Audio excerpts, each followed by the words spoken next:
Definitely the Somali diaspora that helped make that happen. In Northern Europe, I'm definitely the only Somali girl and one of few black girls that pushed the door open, and I'm really proud of that.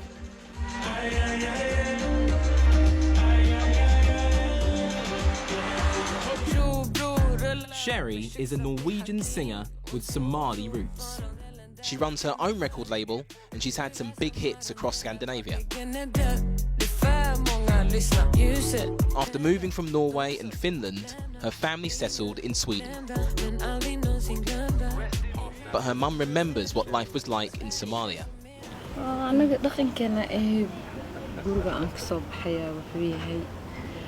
dhaqanka muslimka haysanaa anaga muslimaan nahay qasab in caruurtana tarbiyada la baro waa waxa aan ku soo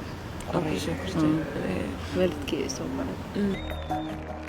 When Sherry's family arrived, Sweden Democrats were a fringe group. Om man vill ha en förändring på riktigt, då finns det faktiskt bara ett parti att rösta på. Och det är Sverigedemokraterna. Det tänker jag göra imorgon.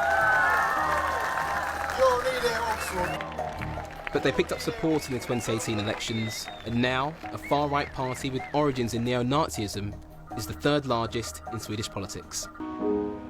When I caught up with Sherry at her studio, the votes hadn't been counted yet.